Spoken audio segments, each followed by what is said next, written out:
Hello students, हमने last topic cover किया था इलेक्ट्रिक डायपोल और axial position, equatorial position, short dipole की वजह से इलेक्ट्रिक फील्ड इंटेंसिटी किसी पॉइंट पे देखी थी हमने इलेक्ट्रिक फील्ड डायपोल की इलेक्ट्रिक फील्ड पे।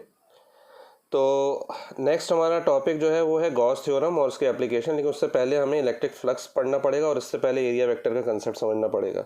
तो बच्चों, एरिया वेक्टर क्या होता है? एरिया तो अभी तक आप जानते थे कि किसी भी सर्कल या किसी प्लेन का एरिया निकालना है हमें तो वो एक स्केलर क्वांटिटी होती थी, है ना। सपोज ये स्क्वायर है, इस स्क्वायर की लेंथ हमने स्क्वायर या वो है रेक्टेंगल है तो इसकी लेंथ हमने एल ले ली, ठीक है।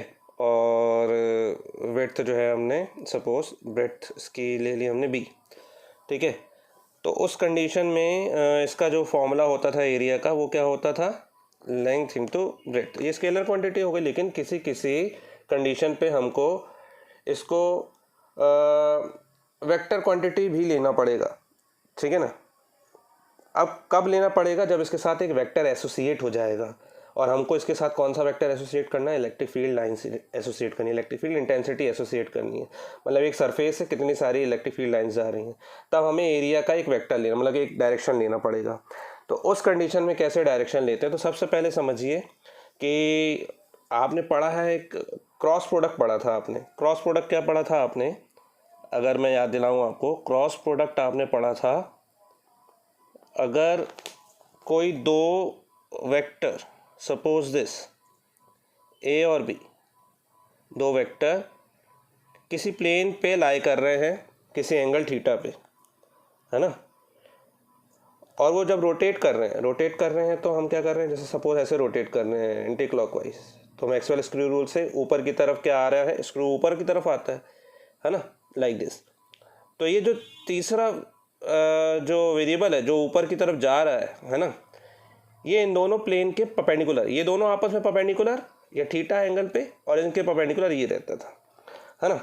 तो ए क्रॉस बी दोनों का जो क्रॉस प्रोडक्ट है या वेक्टर प्रोडक्ट है वो तीसरे के बराबर होता था, यानी कि इन दोनों के scalar product into sine theta. और ये अगर सपोज मैंने ये सी कैप ले लिया, अगर मान लीजिए, तो ये सी कैप है ना, तो ये सी कैप हो गया आपका, ठीक है। यहाँ एन कैप जो हम बोलते थे तो एन कैप तो 1 होता था, यूनिट वेक्टर मतलब क्या? 1। तो यहाँ सी कैप ले लिया अपन ने, ठीक है।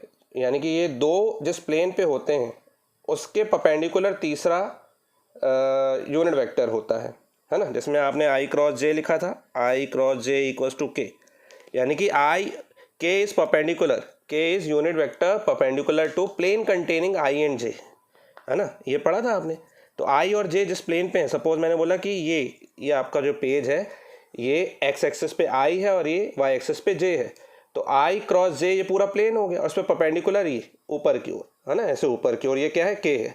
और अंदर की तरफ क्या है? माइनस के है ना। और अंदर की तरफ माइनस कब आएगा? जब आप मैक्सवेल स्क्रू रूल से क्लॉकवाइज घुमाएंगे, क्लॉकवाइज घुमाएंगे तो जो स्क्रू है वो अंदर की तरफ जाता है ना। तो उस कंडीशन में जे क्रॉस आई होगा, क्योंकि हम जहाँ से लेके जा रहे हैं, अगर ऐसे लेके जा रहे हैं आई से जे की तरफ तो आई क्रॉस जे, जे से आई की तरफ लेके जा रहे हैं क्लॉकवाइज में, तो ये क्या हो जाता है? जे क्रॉस आई, जो कि माइनस के हो जाता था, है ना। ये आपने वेक्टर क्वांटिटी में पढ़ा हुआ, ठीक है। चलिए फिर उसके बाद एरिया वेक्टर हम देखते हैं। तो हमने बोला कि सपोज आप जानते हैं इसको भी हम यूनिट वेक्टर में डिफाइन करते हैं। मैंने यहाँ पे बना दिया इसका एक जो वर्टाइसिस हमने एक ओरिजिन पे रख दिया, है ना। और यहाँ से एक्स वाई और जेड ले लिया, ठीक है। तो एक्स यानी कि आई कैप के डायरेक्शन में होता है हमेशा इसके कंपोनेंट, जे कैप, और ये क्या हो जाता था? के कैप। इतना आपने पढ़ा हुआ है अभी तक। तो यहाँ पे मैंने बोला कि अगर सपोज जो आपका प्लेन है वो एक्स वाई प्लेन है ना, ये जो रेक्टेंगल है एक्स वाई प्लेन पे रखा हुआ है, तो इसका एरिया तो सिंपल है, लेंथ इनटू ब्रेड्थ। यहाँ पे एक्स और वाई के कंपोनेंट बस होंगे, है ना। यहाँ एक्स कोऑर्डिनेट होगा, यहाँ पे वाई कोऑर्डिनेट होगा, उनके कुछ वैल्यू होंगी, है ना। लेकिन इसमें एक, अब हमको इसको परपेंडिकुलर एक डायरेक्शन लेनी है। हमने अभी बात की है कि ए और बी, यहाँ पे ए और बी क्या है? लेंथ और ब्रेड्थ, इनका क्रॉस प्रोडक्ट है यहाँ पे, है ना। इसको हम क्रॉस प्रोडक्ट लेके चलते हैं अगर, है ना। तो यहाँ पे अगर इसका क्रॉस प्रोडक्ट लेके चलेंगे तो ये हो जाएगा आपका, सपोज ऐसे ले लिया मैंने, है ना। तो ये हो जाएगा आपका एल बी साइन थीटा, है ना, एल बी साइन थीटा, और इसका एक परपेंडिकुलर वेक्टर। तो मैंने बोला ये आई है और ये जे है, तो इसके परपेंडिकुलर वेक्टर क्या हो गया, के कैप, ये आई कैप, ये जे कैप, तो इसके परपेंडिकुलर जो है आ रहा है वो क्या है, जेड एक्सेस, तो जेड एक्सेस पे क्या होता है, के कैप, है ना। और यहाँ पे क्योंकि ये 90 डिग्री है तो ये हो जाएगा आपका एल बी साइन 91 हो गया, और यहाँ पे क्या हो जाएगा, के कैप। यानी कि एरिया आ गया आपका एल बी मैग्नीट्यूड और के कैप की डायरेक्शन में, यानी कि एरिया इस एक्स वाई प्लेन के परपेंडिकुलर हमने लिया, ठीक है। अब सपोज मैंने इसी पे एक छोटा सा एलिमेंट ले लिया, अगर मैं इसको एरिया को, है ना, एक सरफेस एरिया एस से डिनोट कर देता, ठीक है, चलिए अभी ए से ही लिखते हैं, अभी ए से डिनोट कर रहे हैं हम, तो इस छोटे से एरिया को हम क्या लेंगे, डी ए, छोटा सा स्मॉल एलिमेंट को क्या ले लेंगे, डी ए, ठीक है। और डी ए से डी ए के परपेंडिकुलर जो हम यूनिट वेक्टर ले रहे हैं, है ना, उसको हम क्या बोलेंगे, उसको हम क्या बोलेंगे यहाँ पे, डी ए वेक्टर। यही होता है नॉर्मल, है ना, normal drawn from the plane या फिर सरफेस, इसी को हम क्या बोल रहे हैं यहाँ पे, एरिया वेक्टर। यही है आपका एरिया वेक्टर, क्लियर है।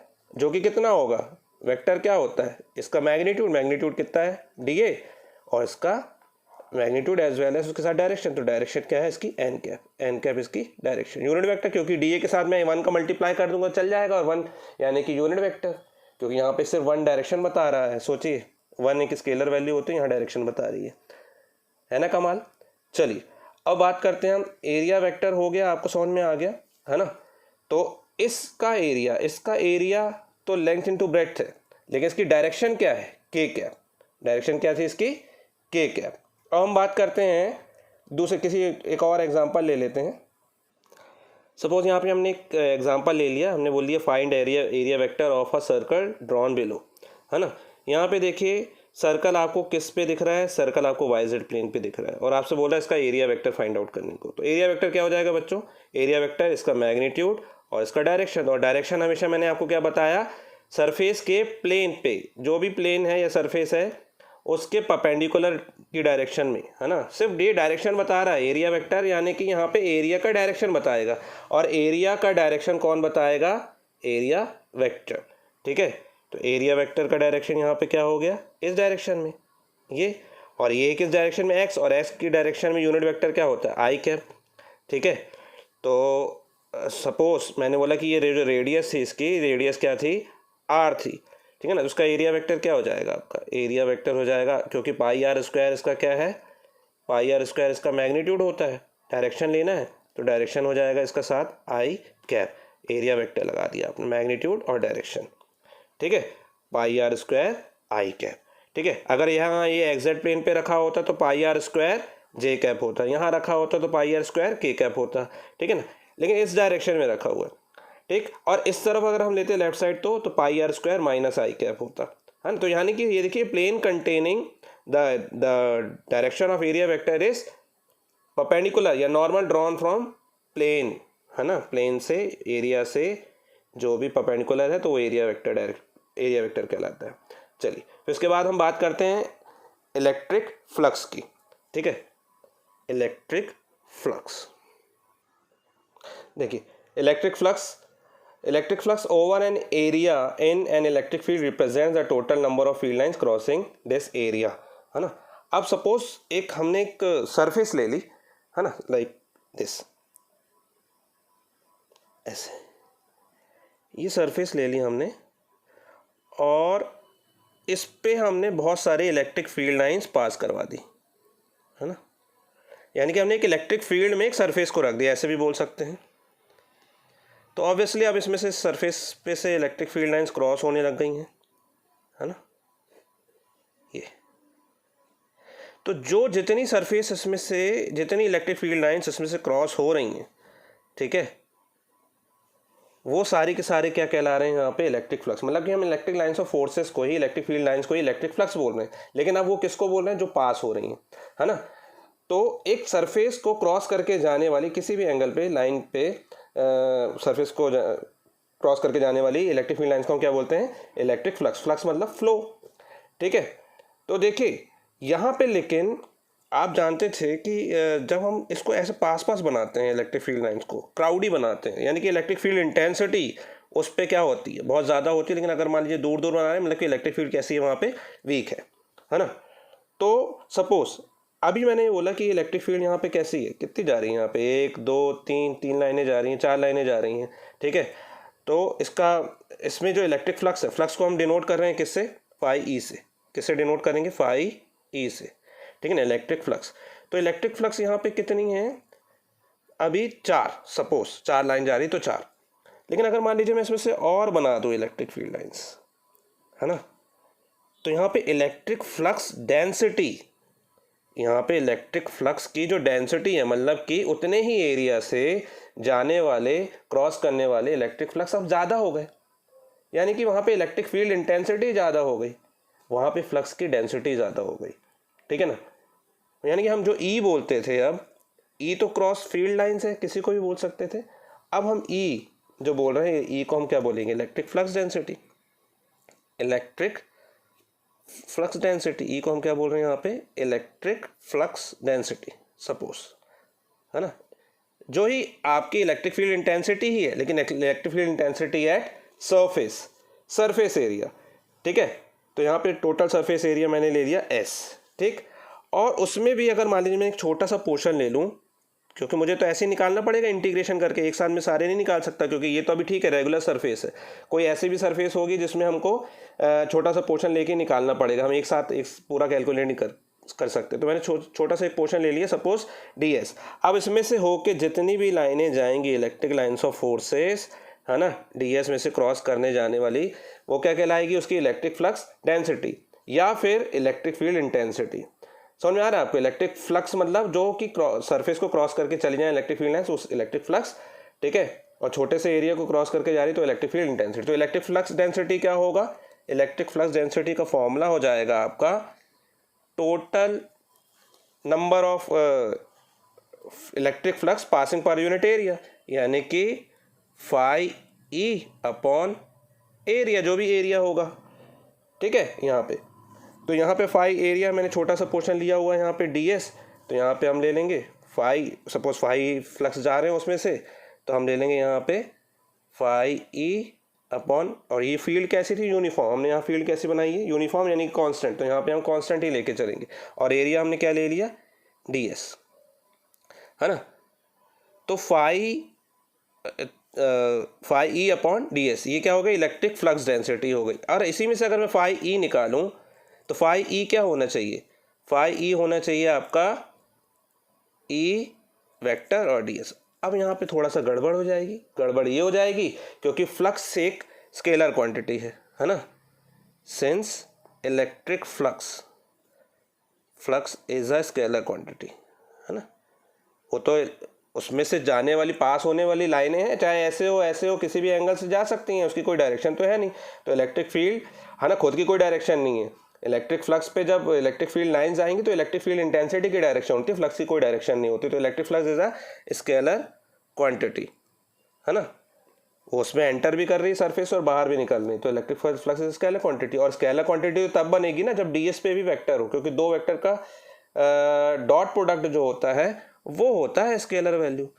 और यहाँ पे ds क्या है, ds एक सरफेस एलिमेंट है, सरफेस एरिया एलिमेंट, है ना। ds क्या है यहाँ पे, differential surface area element, ds है स्मॉल सरफेस एरिया एलिमेंट। तो इसमें डायरेक्शन होनी चाहिए, तो मैंने अभी आपको एरिया वेक्टर बताया है, क्योंकि एरिया है, एरिया एलिमेंट है, तो यहाँ से एक छोटा सा पोर्शन लूँगा, तो मैंने आपको बताया था dA वेक्टर, जो कि क्या हो जाएगा, dA एन कैप की डायरेक्शन में, जो कि कैसा होता था, सरफेस पे परपेंडिकुलर, यानी कि यहाँ पे हमको सरफेस के परपेंडिकुलर एक नॉर्मल ड्रॉन करना पड़ेगा इस डायरेक्शन में, है ना। तब जाके ये जो इलेक्ट्रिक फील्ड है वो यहाँ पे एरिया वेक्टर के अलोंग होगी, ऐसे, है ना। तो यहाँ पे मुझे ds की जगह क्या लिखना पड़ेगा, ds, ये वेक्टर ds, और यहाँ पे वेक्टर ds क्या है, एरिया वेक्टर, क्या है यहाँ पे, एरिया वेक्टर, ठीक है ना। ds क्या है, एरिया वेक्टर। तो अब, और मैंने ये भी आपको बताया, ठीक है, चलिए पहले इसको कंप्लीट करते हैं। फाई ई क्या हो गया आपका, ई डॉट डी एस, तो E D S cos theta, है ना। इसको हम ऐसे भी लिख सकते हैं, phi E is equals to E cos theta into D S. ऐसा क्यों लिखा अभी मैं आपको बता रहा हूँ। देखिए यहाँ पे एरिया एलिमेंट तो हमने, एरिया वेक्टर तो हमने ले लिया डी एस, और इलेक्ट्रिक फील्ड भी ले लिया हमने, है ना। तो यहाँ पे मैंने बोला कि जितनी ज़्यादा यहाँ पे इस छोटे से एरिया से जितने ज़्यादा इलेक्ट्रिक लाइन्स ऑफ फोर्सेस पास होंगे, इलेक्ट्रिक फ्लक्स पास होंगे, उतनी ज़्यादा इलेक्ट्रिक फील्ड इंटेंसिटी होगी इससे जाने वाली, यानी कि इतनी ज़्यादा इलेक्ट्रिक फ्लक्स डेंसिटी होगी, ई उतना ज़्यादा होगा, है ना, जितने ज़्यादा फ्लक्स होंगे। ठीक है, तो यहाँ पे आपका ये क्या समझ में आ रहा है, ये तो हो गया एक फॉर्मूला आपका, है ना, ये फॉर्मूला हो गया। अभी मैं इसको और डिस्क्राइब करता हूँ कि ई कॉस थीटा का कंपोनेंट क्यों लिया हमने यहाँ पे, है ना। यहाँ पे आपको फाई समझ में आ रहा होगा, directly proportional to E. Phi क्या है, डायरेक्टली प्रोपोर्शनल टू ई। और यहाँ पे इसी से समझ में आ रहा हो कि अगर एरिया उतना ही, अगर मान लीजिए मैं एरिया बड़ा करता जाऊँगा, एरिया बड़ा करता जाऊँगा तो और ज़्यादा फ्लक्स जाएंगे उससे, यानी कि फ्लक्स के डायरेक्टली प्रोपोर्शनल यहाँ पे क्या हो रहा है, फ्लक्स के ही डायरेक्टली प्रोपोर्शनल, फ्लक्स के ही डायरेक्टली प्रोपोर्शनल हो रहा है आपका ये डी एस, है ना। तो phi E directly proportional to E and phi directly proportional to D S. लेकिन मुझे एरिया वेक्टर, मैंने अभी आपको बताया कि किसी भी एंगल में जाए, मुझे एरिया वेक्टर हमेशा कैसा लेना है, सॉरी, इलेक्ट्रिक फील्ड इंटेंसिटी हमेशा कौन सी लेनी है, along the direction of area vector, along the direction of area vector. तो जो एरिया वेक्टर के डायरेक्शन में है, एरिया वेक्टर तो ये है, उसी के डायरेक्शन में जो जा रहा है इलेक्ट्रिक फील्ड, उसी को लेना है। ठीक है, तो यहाँ पे ऑब्वियसली अगर सपोज मैं किसी नॉन यूनिफॉर्म फील्ड को बनाऊँ या कर्व्ड फील्ड को बनाऊँ लाइक दिस, सपोज ये इलेक्ट्रिक फील्ड लाइन्स है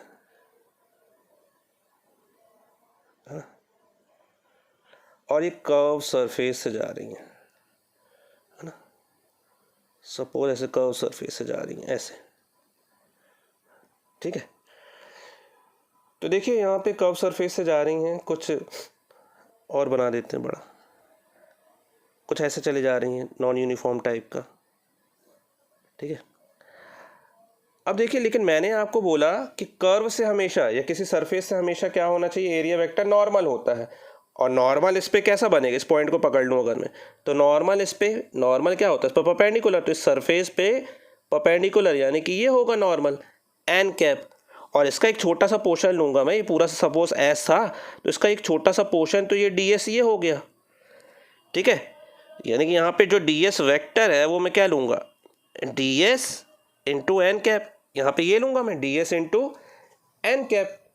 लेकिन यहाँ पे ये इलेक्ट्रिक फील्ड लाइन तो ये थी, और इसके साथ ही एंगल बना रहा था थीटा, है ना, ये एंगल बना रहा था थीटा।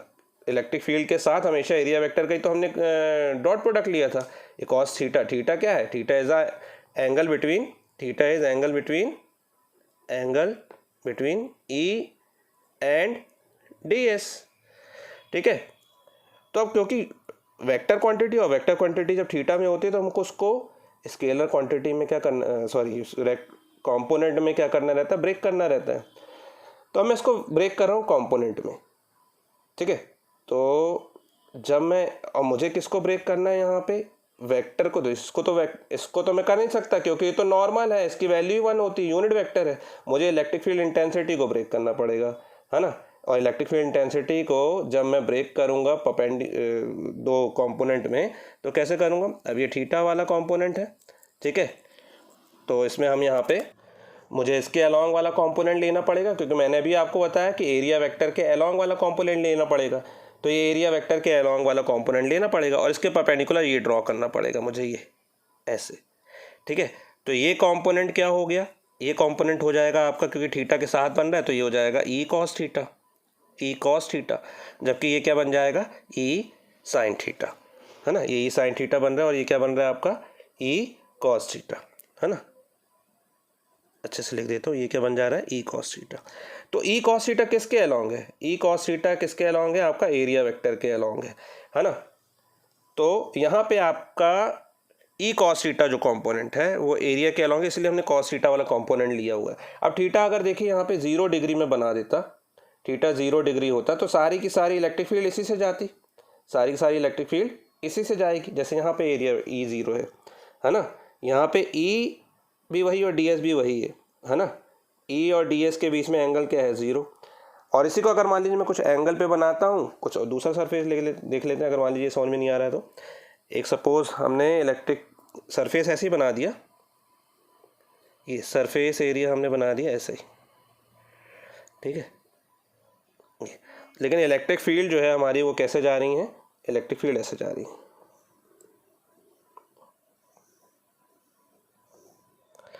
ठीक है। अब इसमें से एक छोटा सा पोर्शन ले लेता हूं मैं, यहाँ से और बना देता हूं मैं चाहे तो। अब इसमें से एक छोटा सा पोर्शन ले लेता हूँ ये, ठीक है। ये सरफेस पूरा एरिया एस था जिसका एक छोटा सा पोर्शन ले लिया, ठीक है। अब ये इलेक्ट्रिक फील्ड ये है, लेकिन मैंने आपको बोला कि इस पे नॉर्मल जो होता है उसकी डायरेक्शन में इलेक्ट्रिक फील्ड का कंपोनेंट लेना चाहिए हमें। तो इसमें नॉर्मल वाली जो डायरेक्शन सबसे पहले आप बना लो। यहाँ नॉर्मल क्या है, नॉर्मल क्या होगा यहाँ पे, ये इस डायरेक्शन में नॉर्मल होगा, है ना, जिसे आप DS n कैप बोलोगे। और ये इलेक्ट्रिक फील्ड से थीटा एंगल बना रही है, ये इलेक्ट्रिक फील्ड से थीटा एंगल बना रही है। तो जब आप इस इलेक्ट्रिक फील्ड को कंपोनेंट्स में ब्रेक करोगे तो ये वाला जो हो जाएगा वो हो जाएगा E साइन थीटा, और इसी के अलोंग जो हो जाएगा वो हो जाएगा E कॉस थीटा, यानी कि E कॉस थीटा इस डायरेक्शन में ही हो गया, है ना। अब अगर ऐसे इसको हम बनाते, अगर हम इसको ऐसे बनाते जैसे हमने ये बनाया हुआ था, वैसे बना दे रहा हूँ यहाँ पे, हम इसको ऐसे बनाते ऐसे, है ना। तो यहाँ पे जो DS है उसका यूनिट एरिया वेक्टर जो था, एरिया वेक्टर तो ये होता DS n कैप, और इलेक्ट्रिक फील्ड की डायरेक्शन भी यही है। तो थीटा यहाँ पे कितना होता है 0। यानी कि आपने ये इलेक्ट्रिक फील्ड जा रही थी इलेक्ट्रिक लाइन्स ऑफ फोर्सेस, और मैं आपसे बोलूँगा कि मैक्सिमम बताइए क्या हो रहा है। यहाँ पे थीटा कितना हो रहा है 0, तो अकॉर्डिंग टू ये फॉर्मूला फाई E क्या होगा, फाई E हो रहा है आपका E cos 0, cos 0 1 होता है DS, तो E DS ये क्या हो गया आपका मैक्सिमम। कॉस थीटा की जगह 0 लिख दिया अगर मान लीजिए, तो E DS ये की क्या है, मैक्सिमम फ्लक्स पास हो रहे हैं। यानी कि ऐसे रखा हुआ है आपने, ऐसे रखा है ना, ये इलेक्ट्रिक लाइन्स ऑफ फोर्सेस ऐसे जा रही हैं और आपने इसको ऐसे रखा हो, तो इसमें से मैक्सिमम जाएंगे। तो मैक्सिमम कब जाएंगे, जब इससे परपेंडिकुलर यानी कि इस डायरेक्शन में एरिया वेक्टर लोगे आप, है ना। इससे परपेंडिकुलर डायरेक्शन में आप क्या ले रहे हो, एरिया वेक्टर, ठीक है ना। अभी मैंने मोबाइल हाथ में पकड़ा हुआ इसलिए मैं आपको बता नहीं पा रहा हूँ। लेकिन अगर मान लीजिए इलेक्ट्रिक लाइन्स ऑफ फोर्सेस की डायरेक्शन ऐसी है और मैं ऐसे रख दूंगा, तो इसमें से ज़्यादा पास होंगे क्या, नहीं होंगे ज़्यादा पास, है ना। इसमें से कम होके पास होंगे, ठीक है, मिनिमम। क्यों, क्योंकि अब जो एरिया वेक्टर है, एरिया वेक्टर तो सरफेस पे परपेंडिकुलर होता है ना। परपेंडिकुलर यानी कि ये, और इलेक्ट्रिक फील्ड की डायरेक्शन ये, तो परपेंडिकुलर एरिया वेक्टर की डायरेक्शन ये और इलेक्ट्रिक फील्ड की इंटेंसिटी डायरेक्शन ये, तो थीटा कितना हो गया दोनों के बीच में 90। मुझे इलेक्ट्रिक फील्ड और एरिया वेक्टर में लेना है, और एरिया वेक्टर सरफेस के परपेंडिकुलर होता है। यहाँ पे तो 0 था, चलिए ये कंडीशन ये थी, इसमें मैक्सिमम होके जा रहे हैं, तो इसके साथ मैं एंगल बना रहा था, इसके साथ ये एरिया वेक्टर है और इसके साथ इलेक्ट्रिक फील्ड का डायरेक्शन है, ऐसे रखा हुआ सपोज इस डायरेक्शन में, है ना। तो ये मैक्सिमम है। लेकिन सपोज अब मैंने ये ले लिया, सपोज ऐसे नहीं, ये बना लिया ऐसे, ये बना लिया और इस पे एक परपेंडिकुलर ड्रॉ कर दिया, और इलेक्ट्रिक फील्ड की डायरेक्शन अभी भी ये है ना। तो अब देखिए यहाँ पे ये इलेक्ट्रिक फील्ड की डायरेक्शन है, ये एरिया था, तो ये आपका DS की डायरेक्शन हो गई, है ना। इस पे क्या है 90 degree, theta 90 degree, theta 90 degree हो जाना मतलब कि क्या, टोटल फ्लक्स क्या हो गया आपके 0, क्योंकि cos 90 जो होता है आपका 0 होता है। तो इसमें से इलेक्ट्रिक फ्लक्स पास होंगे क्या, ऐसे रख दिए इलेक्ट्रिक लाइन्स ऑफ फोर्सेस, ऐसे आपने ऐसे प्लेन रख दिए तो जाएंगे क्या, नहीं जाएंगे, है ना। तो मैक्सिमम की कंडीशन क्या है, जब थीटा 0 होगा। और एंगल में जैसे जैसे जाते जाएंगे, ऑब्वियसली आप इसको ऐसे ये इलेक्ट्रिक लाइन्स ऑफ फोर्सेस जा रही थी, अब आप इसको एंगल घुमाते जा रहे हो ऐसे ऐसे ऐसे, तो ऑब्वियसली उसमें से जाने वाले इलेक्ट्रिक फ्लक्स कम होते जाएंगे ना, और थीटा 90 हो जाएगा तो बिल्कुल कम हो जाएंगे। फिर आप बढ़ाते चले जाओ, है ना, तो बढ़ाओगे यानी कि थीटा ग्रेटर देन 90 करोगे तो फिर से बढ़ने लग जाएंगे। लेकिन अब बात आती है डायरेक्शन की, अब डायरेक्शन ऑपोजिट होने लग जाएगी। क्यों, क्योंकि ये अभी ऊपर है ये एरिया वेक्टर, अब जब इसको और आगे ऐसे ना ये तो अभी एरिया वेक्टर ऐसा है, जब आप इसको घुमाओगे तो ये फिर क्या हो गए थीटा 0 डिग्री, लेकिन इसके बाद जब आप इसको और घुमाओगे ऐसे कर दोगे, अभी ऐसा था अभी ऐसे कर दोगे है ना, तो ये हो जाएगा 270 डिग्री है ना। और उस कंडीशन में जब नीचे की ओर है ना डायरेक्शन होगी तब भी 0 होगा। इस कंडीशन में अभी आपने इसको ऐसे रखा हुआ है, इस कंडीशन में थीटा 0 डिग्री इस तरफ, और इसको आप घुमाओगे तो ऐसे कर दोगे है ना, तो आपकी बार क्या हो जाएगा डायरेक्शन चेंज हो जाएगा, डायरेक्शन इस तरफ हो जाएगा एन कैप का, यानी कि इलेक्ट्रिक फील्ड की डायरेक्शन ये बना देता हूँ मैं, बता दे रहा हूँ बना के। देखिए यहाँ पे इलेक्ट्रिक फील्ड का डायरेक्शन अब ये है, लेकिन इस पे जो वेक्टर एरिया वेक्टर का डायरेक्शन है उस डायरेक्शन में नॉर्मल की तरफ है ना, ये एन कैप, ठीक है, इस डायरेक्शन में है यहाँ पे। तो ई की डायरेक्शन ये और ये इस तरफ है, तो यानी कि थीटा इनके बीच में कितना है 0 डिग्री नहीं है, 180 डिग्री है, ठीक है। हालांकि cos 180 भी क्या होता है, cos 180 cos थीटा cos 0 जो होता है 1 होता है, लेकिन cos 180 -1 होता है, सॉरी cos 180 क्या होता है आपका -1। तो डायरेक्शन क्या हो गई ऑपोजिट, ऑफ फॉर्मूला जो होगा हमारा वो कितना हो जाएगा, phi is equals to E cos theta into हमने क्या लिया था डी एस, इनके बीच का एंगल ई और डी एस के बीच का एंगल होता है थीटा, तो यहाँ पे E cos 180 into D S, और कॉस 180 क्या होता है, यानी कि ये हो गया E dot D S, phi E क्या है माइनस ई। अब आई कैप की डायरेक्शन ना होके किस तरफ है, ये इस तरफ है ना।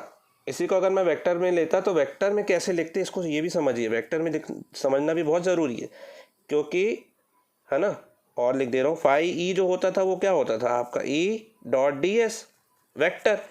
तो यहाँ पे वेक्टर जो है वो क्या है, पहले डी एस जो था वो किस डायरेक्शन में था, इस डायरेक्शन में था, अब किस डायरेक्शन में, इस डायरेक्शन में है ना। तो आप इसको यहाँ पे लिखोगे, यहाँ पे आप लिखोगे इसको, आप यहाँ पे इसको ऐसे लिखोगे phi E equals to vector E D S की जगह पे डी एस, और ये क्या है माइनस आई कैप, यहाँ पे माइनस आई कैप। और जबकि फील्ड की डायरेक्शन क्या थी, यहाँ पे इलेक्ट्रिक फील्ड की कोई कंपोनेंट था है ना, जो कि क्या था ई कॉस्ट, ऐसे लिखेंगे सॉरी, फाई ई जो होगा आपका, फाई ई जो है इलेक्ट्रिक फील्ड का कंपोनेंट, तो ई कॉस थीटा होता है आपका है ना। तो ई कॉस थीटा, ई कॉस थीटा के साथ क्या रहता है आई कैप, और डी एस के साथ, क्योंकि डी एस जो है तो डी एस को क्या लिखोगे आप D S into minus I cap, ठीक है। तो फाई ई इक्वल टू क्या हो जाएगा आपका, थीटा तो आपका यहाँ पे 180 है जो कि माइनस हो गया था आपका है ना, और यहाँ पे लेकिन जब हम यहाँ अगर 180 लिख रहे हैं तो माइनस लगा रहे हैं, लेकिन जब वेक्टर क्वांटिटी होगी तो वेक्टर क्वांटिटी में आप कैसे लिखोगे ई है ना, कॉस थीटा 0 -1 ही लिखेंगे हम उसको, हालांकि यहाँ पे वहाँ माइनस और प्लस यहाँ पे सिर्फ डायरेक्शन इंडिकेट कर रहे होते हैं है ना। तो यहाँ पे कॉस थीटा 180 जो है वो -1 नहीं बता रहा होगा, यहाँ पे आई डॉट आई -1 बता रहा होगा, तो ये हो जाएगा माइनस ई डी एस, ठीक है ना, माइनस ई डी एस, ठीक है।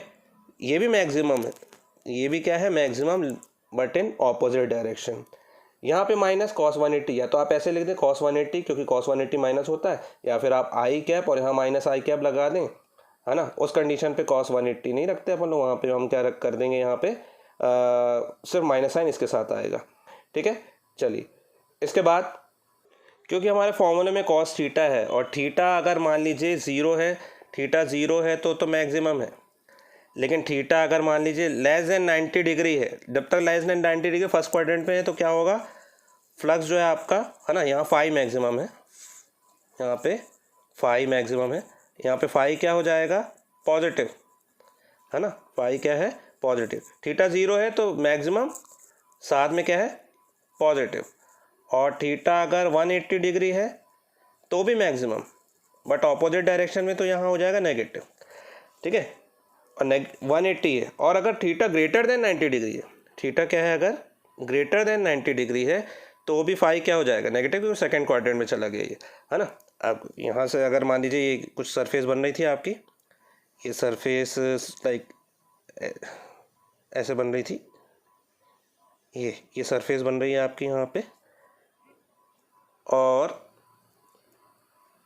इस सरफेस पे इलेक्ट्रिक फील्ड का डायरेक्शन ये था, ये इलेक्ट्रिक फील्ड का डायरेक्शन है, और है ना इलेक्ट्रिक फील्ड का डायरेक्शन ये है, तो ये तो इस डायरेक्शन में बन गया, 180 डिग्री बन गया आपका। ये तो अपन ने बनाया हुआ है, इसको हमको थोड़ा एंगल ऐसे बनाना था। चलिए दूसरी तरह बना देता हूँ मैं, ऐसे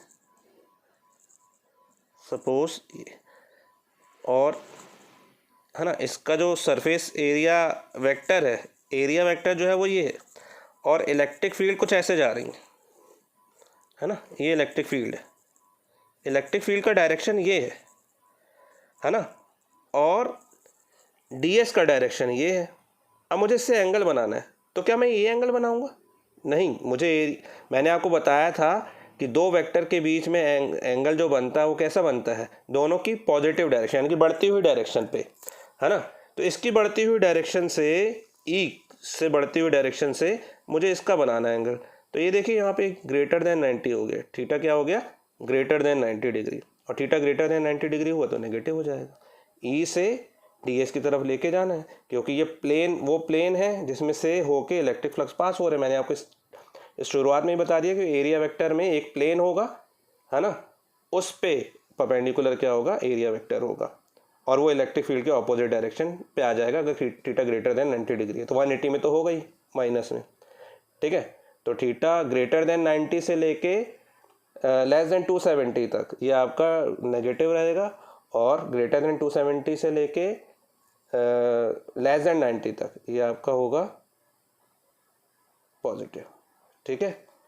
चलिए ओके, थैंक यू।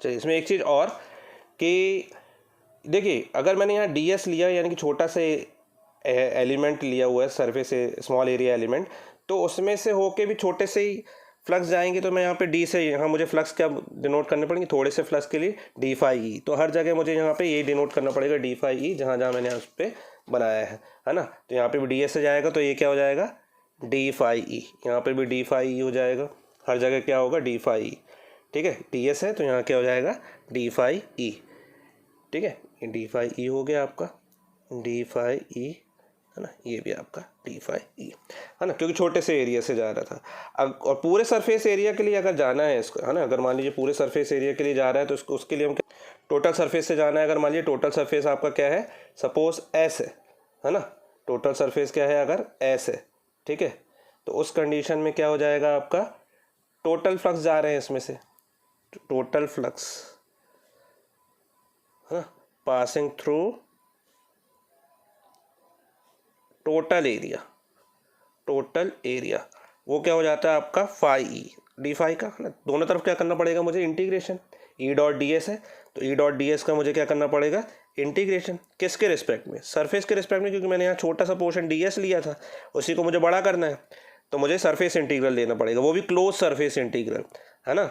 ये जो सिंबल होता है ये क्या होता है, close symbol, close surface integral का होता है। तो total electric flux equals to surface integral of, surface ऐसे लिखते हैं, surface integral of E dot D S, है ना।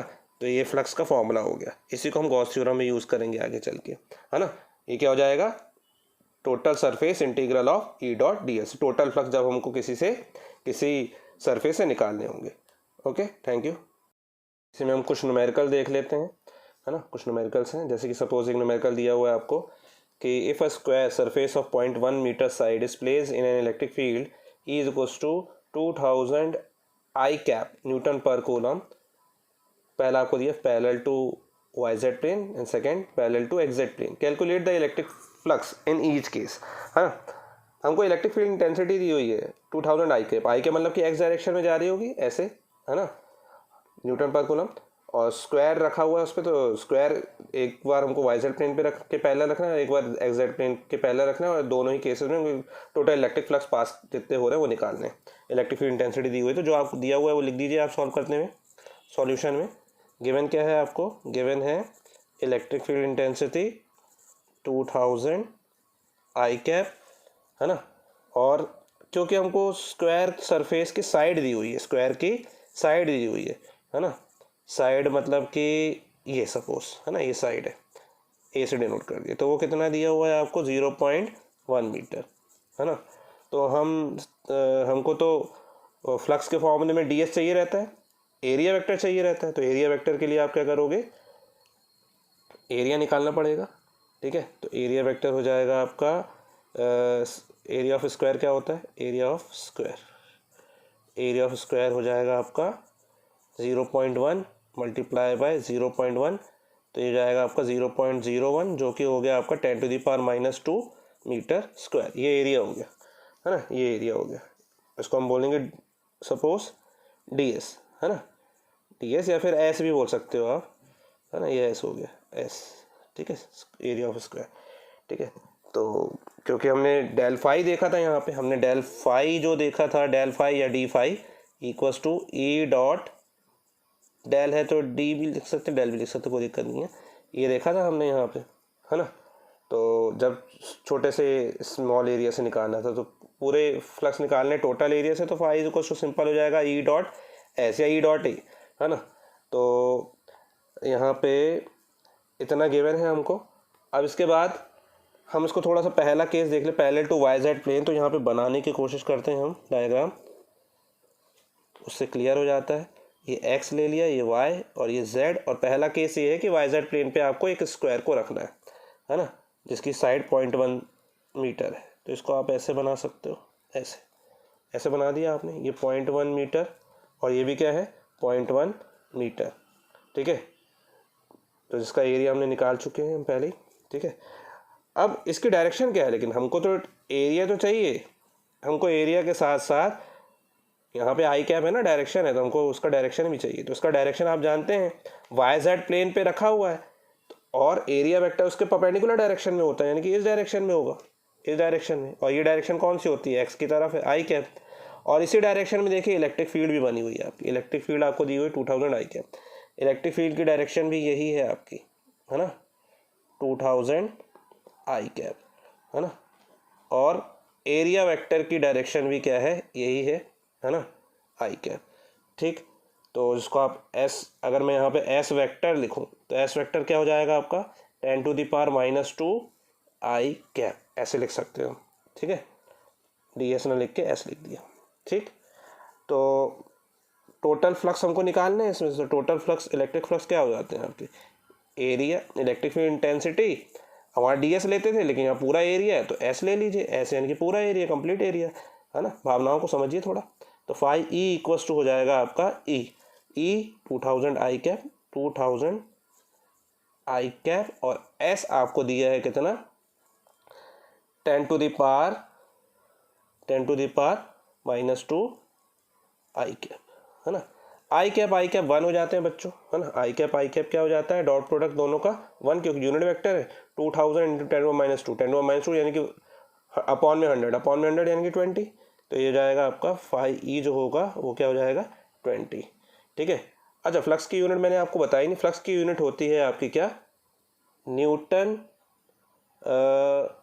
ई डॉट डी एस, क्योंकि ई की यूनिट होती है न्यूटन पर कूलम, है ना, न्यूटन पर कूलम, और इसकी रहती है एरिया की मीटर स्क्वायर, तो newton metre square coulomb inverse.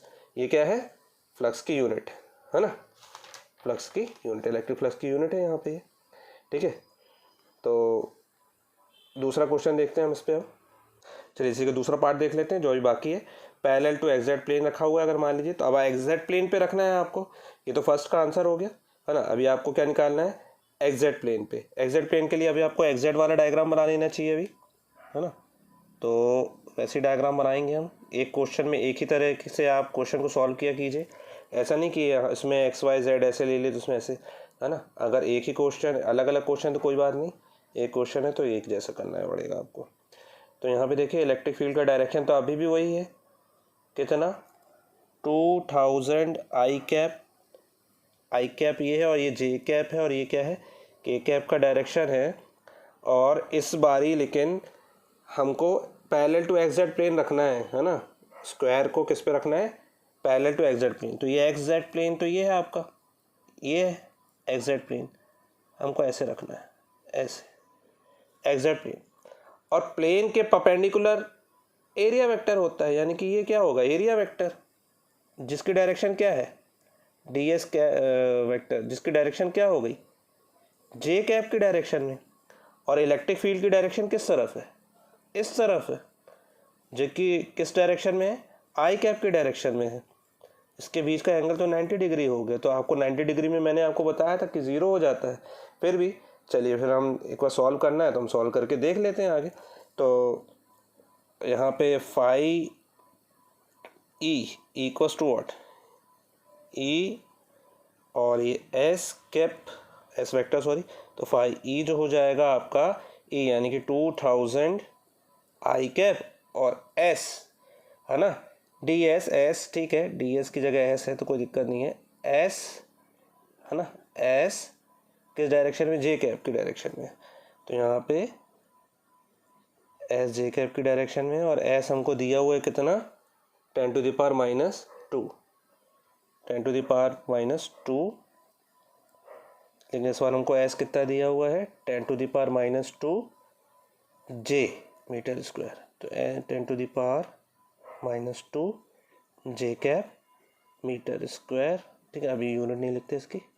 Phi E equals to what, phi equals to हो जाएगा आपका, देखिए ये तो ठीक है 20 हो गया है ना, लेकिन यहाँ पे आई कैप डॉट जे कैप हो गया, और आई डॉट जे जो होता है वो क्या होता है, डिफरेंट यूनिट वेक्टर्स का डॉट प्रोडक्ट हमेशा ज़ीरो होता है, तो टोटल इलेक्ट्रिक फ्लक्स ज़ीरो हो गया यहाँ पे, क्योंकि डायरेक्शन अलग अलग थी है ना, और इसमें डायरेक्शन सेम थी, तो इसलिए ये क्या हो गया, मल्टीप्लाई हो गया, डॉट प्रोडक्ट हो गया था है ना। ये क्वेश्चन हो गया, ठीक है। अब इसके बाद जो मैं एसआई यूनिट बताना भूल गया, तो पहले वो देख लीजिए। एसआई यूनिट जो होते हैं इलेक्ट्रिक फ्लक्स की, हम ऐसे निकालेंगे, क्योंकि इलेक्ट्रिक फ्लक्स का फॉर्मूला हो गया दोनों का डॉट प्रोडक्ट, ई डॉट डी एस, ई D S cos theta, cos theta की कोई यूनिट नहीं होती, ई इलेक्ट्रिक फील्ड इंटेंसिटी की होती, न्यूटन पर कूलम, और डी एस एरिया वेक्टर है तो मीटर स्क्वायर में होगी, तो इसकी हो गई यूनिट न्यूटन मीटर स्क्वायर पर कूलम है ना। फिर है डायमेंशनल फार्मूला, डायमेंशनल फार्मूला आप देखिए, डायमेंशनल फार्मूले में आप सबसे पहले ई क्या होता है, force upon charge, force upon charge है ना, यानी कि न्यूटन से आप देख सकते हैं, तो फोर्स की यूनिट न्यूटन होती है, और फोर्स का डायमेंशनल फार्मूला होता है mlt-2 है ना। कूलॉम चार्ज की यूनिट है, तो कूलॉम चार्ज यानी कि q is equals to what, I T है ना, आई टी, क्योंकि हमको फंडामेंटल फिजिकल क्वांटिटी में हमको ब्रेक करना रहता है, तो आई यानी कि एम्पियर, टी टाइम, और यहाँ पे क्या चल रहा है, मीटर स्क्वायर यानी कि एरिया, एरिया को हमने लेंथ का स्क्वायर ले लिया, लेंथ इंटू डिस्टेंस, और एल स्क्वायर ले लिया।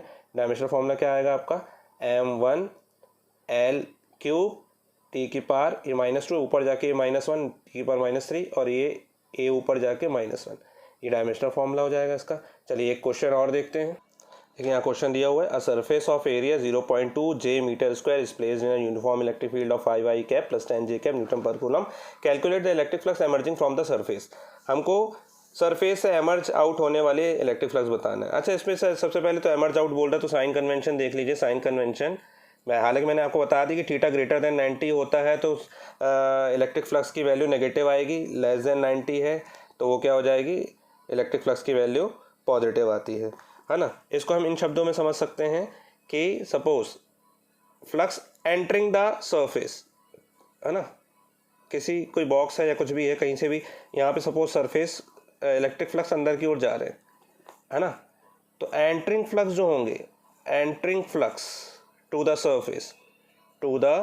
सरफेस, जैसे हम इनवर्ट्स बोल रहे हैं, क्या बोल रहे हैं, इनवर्ट्स है ना, वो हमेशा आपको कैसे लेने हैं, नेगेटिव, क्योंकि हमको हमेशा आउटवर्ड लेते हैं हम। तो हमने अभी तक पढ़ा कि फ्लक्स सरफेस से निकल रहे हैं, क्रॉस कर रहे हैं, तो हम वो जो आउटवर्ड एमर्ज आउट हो रहे हैं, एमर्जिंग फ्लक्स जो होंगे है ना, एमर्जिंग फ्लक्स है ना, या फिर एमर्जिंग फ्लक्स या जो निकल रहे हैं आउटवर्ड्स, जिसे हम क्या बोलेंगे, आउटवर्ड्स, वो भी नॉर्मल, आउटवर्ड्स नॉर्मल, ऐसे इनवर्ट्स क्या होने चाहिए, नॉर्मल टू द सरफेस है ना, उनकी डायरेक्शन क्या होगी, हमेशा पॉजिटिव। तो यहाँ पे एमर्ज आउट हो रहे हैं तो पॉजिटिव, अगर मान लीजिए एंटर कर रहे होते तो आपको माइनस साइन लगाना पड़ता। फिलहाल आपको जो गिवन है आप उस पर सॉल्व कीजिए। गिवन आपको ये दिया हुआ है, यहाँ पे एक सरफेस एरिया है, सरफेस एरिया यानी कि आपने एस से डिनोट कर दिया सपोज, तो एस से क्या हो जाएगा 0.2 जे मीटर स्क्वायर, और इलेक्ट्रिक फील्ड इंटेंसिटी भी दी है यूनिफॉर्म मतलब कांस्टेंट, वेरी कर रही होती तो हम ये फॉर्मूला नहीं लगा पाते। यूनिफॉर्म दिया हुआ है 5 I cap plus 10 J cap newton per coulomb है ना। इलेक्ट्रिक फ्लक्स बोल रहा है तो इलेक्ट्रिक फ्लक्स स्केलर क्वांटिटी होती है, यानी कि दोनों का dot product E cap dot S cap, scalar value ही आनी चाहिए इसकी। तो ई जो है आपका 5 I cap plus 10 J cap और साथ में 0.2 जे कैप, है ना, यही होगा। तो फ्लक्स हो गया आपका इलेक्ट्रिक फ्लक्स 5 इंटू 0.2, है ना, 5 इंटू, सबसे पहले 5 इंटू 0.2 होगा 0.2 और आई डॉट जे कैप, है ना। इसको हम पहले ये देख लिया कि कहीं ऐसा तो नहीं ज़रूरत नहीं पड़ रही तो ज़बरदस्ती हम सॉल्व कर रहे हैं, यानी कि 5 इंटू 0.2 है लेकिन आई और जे भी है साथ में, तो आई डॉट जे जो कि 0 हो जाते हैं, तो छोड़ दीजिए काहे के लिए मल्टीप्लाई करना हमको उसमें, है ना। प्लस 10 इंटू 0.2, यहाँ पर 10 इंटू 0.2 लेकिन जे डॉट जे है, तो 10 इंटू 0.2 यानी कि 2, और जे कैप आपका 1 हो जाएगा, लिख दीजिए फॉर्मेलिटी के लिए। और ये क्या हो गया 0, आई डॉट जे 0 होता है तो, और जे डॉट जे क्या हो गया 1, तो 5 ई आया आपका 2, जैसा कि मैंने आपको अभी बताया कि यूनिट होती है इसकी न्यूटन मीटर स्क्वायर पर कूलम, यूनिट लिखना बहुत ज़रूरी है ना। ये हो गया आपका। एक आध क्वेश्चन और देखते हैं इस पर, एनसीईआरटी एग्जाम्पल देख लेते हैं। देखिए एनसीईआरटी एग्जाम्पल का एक क्वेश्चन है, electric field components in figure are shown in figure, E X equals to alpha X की power 1/2, E Y equals to E Z equals to 0 in which alpha is equals to 800 newton per coulomb metre square, है ना।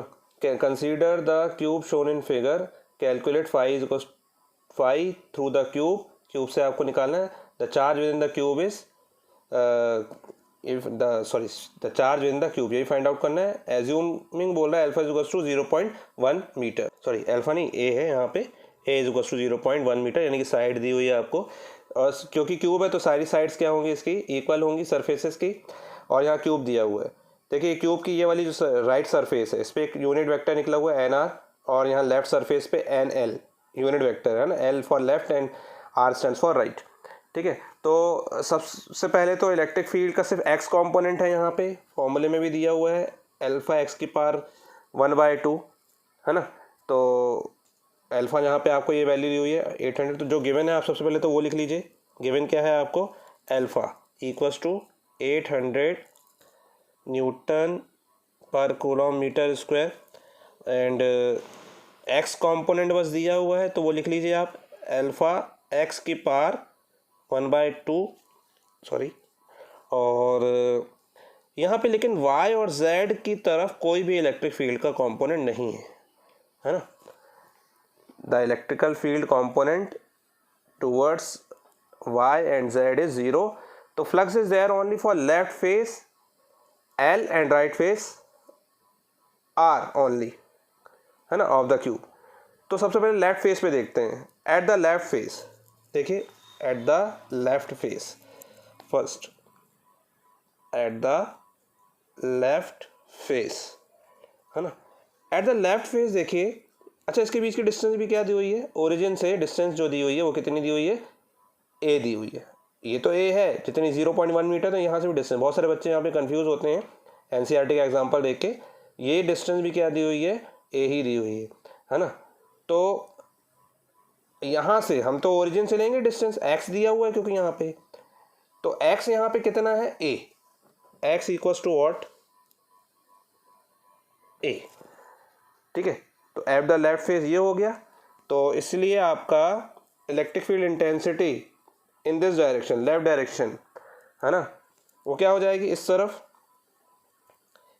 ई x, E L से denote कर देते हैं क्योंकि left की तरफ इलेक्ट्रिक फील्ड इंटेंसिटी है, तो वो क्या हो जाएगी आपकी लेफ्ट की तरफ इलेक्ट्रिक फील्ड इंटेंसिटी अल्फा, क्या था आपका यहाँ पे फॉर्मूले जो दिया हुआ था आपका, अल्फा एक्स की पावर 1/2, तो अल्फा की वैल्यू है ना, पहले लिख लीजिए अल्फा एक्स की पावर 1/2 लिख देता हूँ ताकि आपको आगे समझ में आए। E L equals to alpha, alpha की वैल्यू बच्चों आपको दी हुई है कितनी, 800, और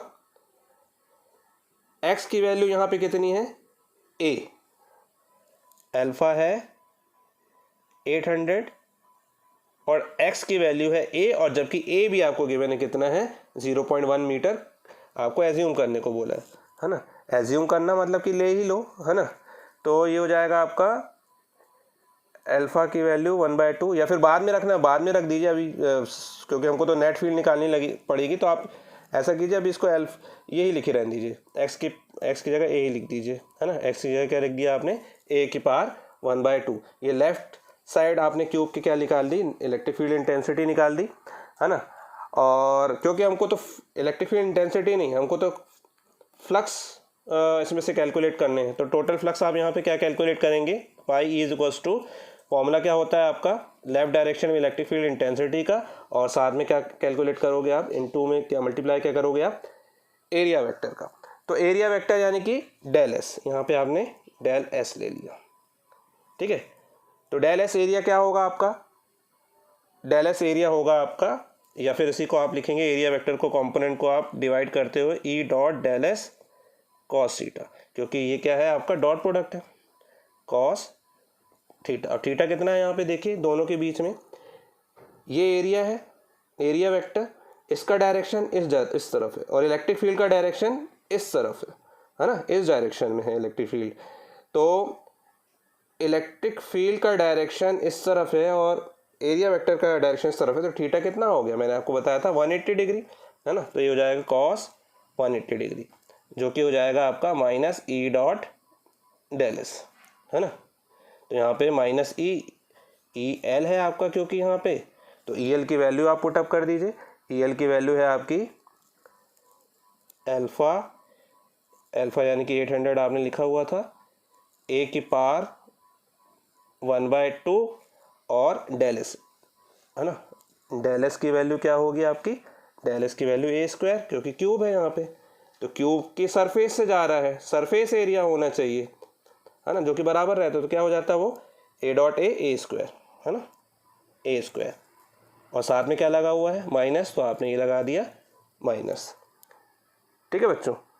तो सॉल्व कर दीजिए इसको, अगर सॉल्व कर सकते हो यहीं पे थोड़ा बहुत, तो माइनस 800 और 2 + 1/2 क्या हो जाएगा, ए की पावर 5/2, ठीक है। ये तो लेफ्ट फेस पे टोटल फ्लक्स निकाल दिया हमने। अब हम देखते हैं राइट फेस पे, यहाँ पे राइट फेस पे भी हमको निकालना है। तो सेकंड हो गया आपका at the right face, right face, है ना। राइट फेस पे देखिए बच्चों, यहाँ पे दिया हुआ एन आर इस डायरेक्शन, और इसी डायरेक्शन में क्या है, इलेक्ट्रिक फील्ड है, ठीक है। तो लेकिन यहाँ पे x कितना होगा, x कितना होगा, यहाँ से यहाँ तक तो a है, फिर यहाँ से यहाँ तक फिर a होगा, क्योंकि ये क्या है, क्यूब की एक साइड है, क्यूब की साइड कितनी होती है, a, तो यहाँ पे x हो जाएगा आपका a + a that is 2a। तो इलेक्ट्रिक फील्ड निकालोगे तो इलेक्ट्रिक फील्ड क्या हो जाएगी, राइट साइड पे इलेक्ट्रिक फील्ड इंटेंसिटी हो जाएगी अल्फ़ा, x की पावर 1/2 था, तो यहाँ पे x की जगह क्या रख दोगे, अल्फ़ा की जगह 800, x की जगह अभी a रखा था हमने, तो a की जगह a ना रख के क्या रखेंगे 2a की पावर 1/2, है ना। तो ई आर हो जाएगा आपका यहाँ पे इतना, है ना। फिर 800 अभी ऐसे ही रखे रहने देते हैं, हम फ्लक्स निकाल देते हैं। फ्लक्स कितना आएगा आपका, फ्लक्स हो जाएगा आपका यहाँ पे हमारे लेफ्ट साइड था, तो लेफ्ट साइड के लिए फ्लक्स हमने एल से डिनोट कर दिया सपोज, यहाँ पे राइट साइड के लिए FI से डिनोट कर देते हैं, है ना। तो हो जाएगा आपका E R dot del S, है ना।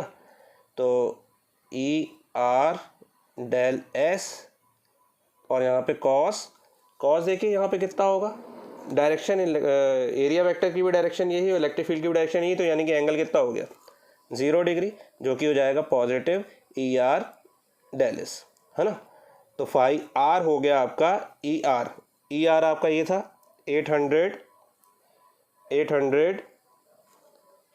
2a की पावर 1/2 और डेल एस आपका फिर से ए स्क्वायर हो जाएगा, यहाँ पे देखिए, यहाँ पे क्या हो जाएगा ए स्क्वायर, ठीक है।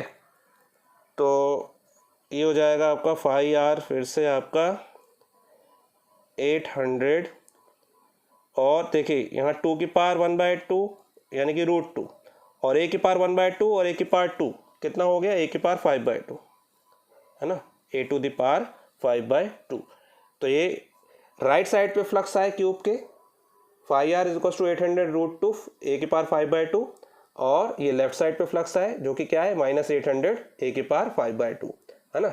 स्केलर वैल्यू है, यहाँ पे समझ में आ रहा है आपको, यहाँ पे ऑपोजिट डायरेक्शन थी -800, यानी कि इलेक्ट्रिक फ्लक्स यहाँ से एंटर कर रहे थे, अभी मैंने आपको बताया था डायरेक्शन इसका, है ना, कि इनवर्ड्स होंगे तो माइनस आएंगे, अपने आप आ गए, और अगर आउटवर्ड होंगे तो फ्लक्स पॉजिटिव होंगे। अब हमको लेकिन नेट फ्लक्स निकालना है, तभी हम हमको तो इलेक्ट्रिक फ्लक्स निकालना है, तो हमको क्यूब से निकालना है, और क्यूब से हमको टोटल फ्लक्स निकालने पड़ेंगे, नेट फ्लक्स जैसे हम बोलते हैं। तो नेट फ्लक्स क्या हो जाएगा, net flux passing from cube, है ना, जो आपसे पूछ रहा है पहले क्वेश्चन में, ठीक है। तो वो हो जाएगा आपका net flux phi E equals to what, phi L plus phi R, दोनों ही ऐड हो जाएंगे, क्योंकि जितने अंदर एंटर कर रहे हो उतने बाहर लीव कर रहे होंगे। तो phi E is equals to what, phi L is equals to minus 800, ये जो दिया हुआ था आपको 800 ए टू द पावर 5/2, और plus phi R 800 root 2 A to the power 5/2, ठीक है।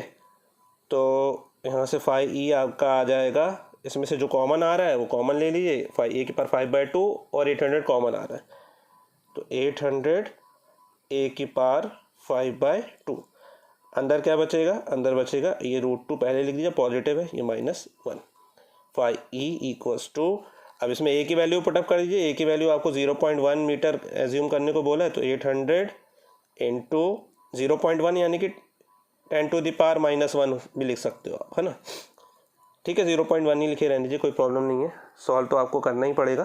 तो ये हो जाएगा आपका 0.1 की पावर 5/2, और ये हो जाएगा रूट 2 -1 एज इट इज़, ठीक है। चलिए इसको मैं पॉज करके सॉल्व करता हूँ, आप भी कीजिए। चलिए, तो मेरा सॉल्व होने के बाद ये आ गया, है ना, तो ये आपका पहला आंसर आ गया, ठीक है। लेकिन बच्चों दूसरा आंसर तो आपका तब आएगा जब हम गॉस थ्योरम पढ़ लेंगे, क्योंकि आपसे वो बोल रहा है the charge with in the cube, जब charge with in the cube बताना है ना, और चार्ज का फॉर्मूला आपका गॉस थ्योरम बताएगा। तो गॉस थ्योरम अभी हमने पढ़ा नहीं है, हम नेक्स्ट वीडियो में गॉस थ्योरम पढ़ेंगे और उससे रिलेटेड न्यूमेरिकल करेंगे, फिर वहाँ पे क्वेश्चन करेंगे, मैं आपको गॉस थ्योरम बताऊँगा, वहाँ फॉर्मूला आप इस पर अप्लाई करना, आपका छोटा सा फॉर्मूला है, आंसर आ जाएगा, ठीक है। आज के लिए इतना ही, थैंक यू।